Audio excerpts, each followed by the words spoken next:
Assalamualaikum warahmatullahi wabarakatuh.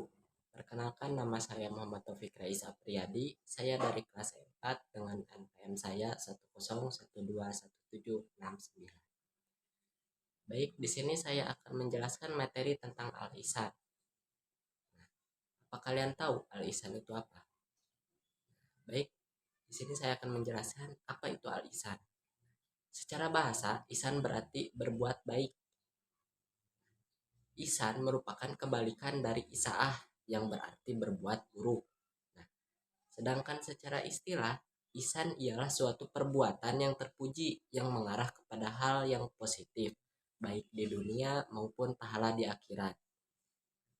Ihsan adalah salah satu akhlak mulia yang dianjurkan dalam agama Islam.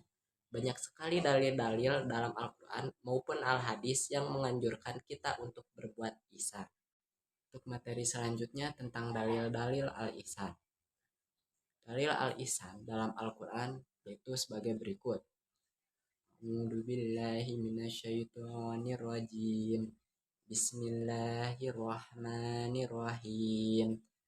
Wabtagi fima atakallahu daral akhirah wala tansa nasibaka minad dunya wa ahsin kama ahsanallahu ilaik wala tabgil fasada fil ard innallaha la yuhibbul mufsidin. Shadaqallahul adzim. Yang artinya, dan carilah pada apa yang telah dianugerahkan Allah kepadamu, yaitu kebahagiaan negeri akhirat. Dan janganlah kamu melupakan bahagiamu dari kenikmatan duniawi, dan berbuat baiklah kepada orang lain sebagaimana Allah telah berbuat baik kepadamu. Dan janganlah kamu berbuat kerusakan di muka bumi ini. Sesungguhnya Allah tidak menyukai orang-orang yang berbuat kerusakan. Quran Surat Al-Qasas ayat 77.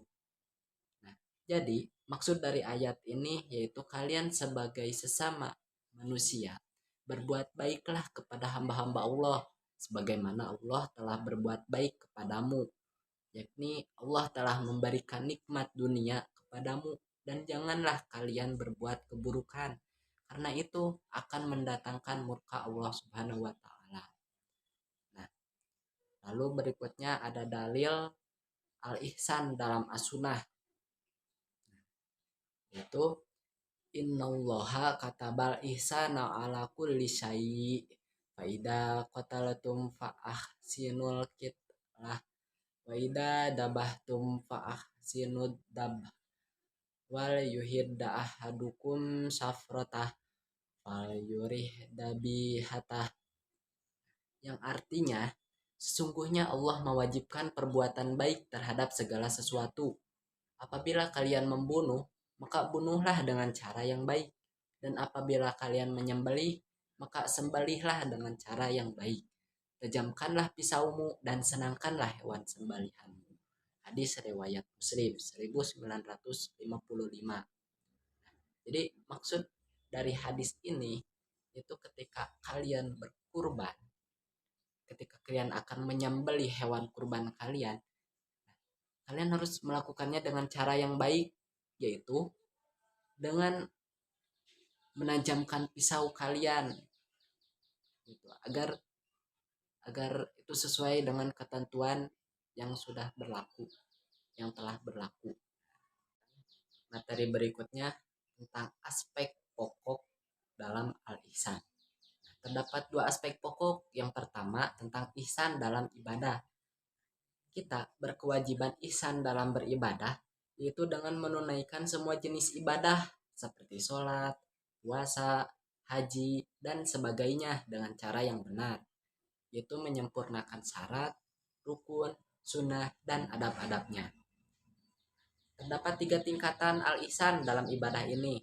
Yang pertama, tingkat at-taqwa, dengan menunaikan seluruh perintah Allah Ta'ala dan meninggalkan seluruh larangannya.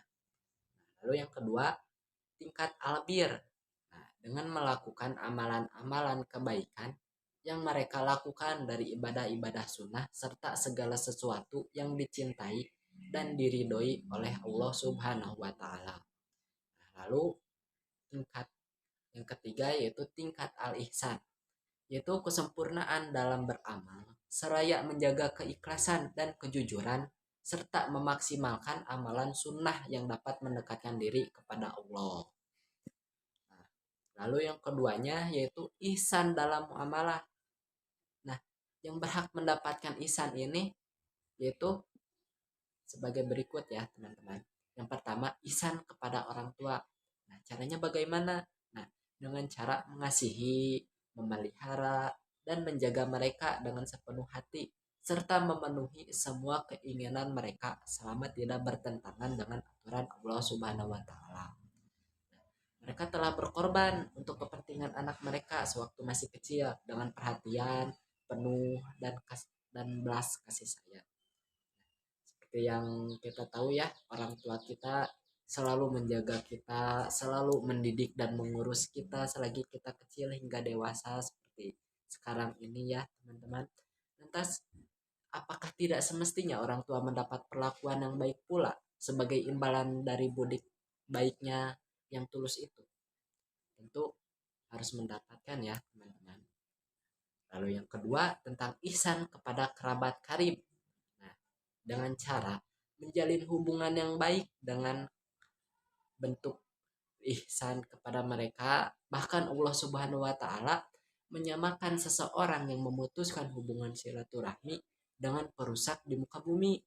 Nah, kenapa demikian? Karena silaturahmi merupakan kunci mendapatkan keridhaan Allah Subhanahu wa taala. Nah, sebab paling utama terputusnya hubungan seorang hamba dengan Tuhannya karena terputusnya hubungan silaturahmi antara kerabat karib umat manusia tersebut. Lalu yang ketiga tentang ihsan kepada anak yatim dan fakir miskin. Nah, bagaimana caranya? Dengan cara berbuat baik kepada anak yatim, dengan cara mendidiknya dan memelihara hak-haknya. Lalu bagaimana dengan fakir miskin? Nah, dengan cara memberikan bantuan kepada mereka, terutama pada saat mereka mendapatkan kesulitan. Dari yang terakhir tentang hikmah dan manfaat dari al-ihsan. Kebaikan akan berbalas kebaikan, merupakan janji Allah dalam Al-Quran. Berbuat ihsan merupakan tuntutan kehidupan yang kolektif. Karena tidak ada manusia yang dapat hidup sendiri, maka Allah menjadikan saling berbuat baik sebagai sebuah keniscayaan. Berbuat baik kepada siapapun akan menjadi stimulus terjadinya balasan dari kebaikan yang dilakukannya. Demikianlah Allah Subhanahu wa taala membuat sunnah bagi alam ini. Ada jasa, ada balas. Semua manusia diberi nurani untuk berterima kasih dan keinginan untuk membalas budi yang baik. Nah, mungkin segitu saja materi yang dapat saya sampaikan. Mohon maaf bila ada kesalahan. Wassalamualaikum warahmatullahi wabarakatuh.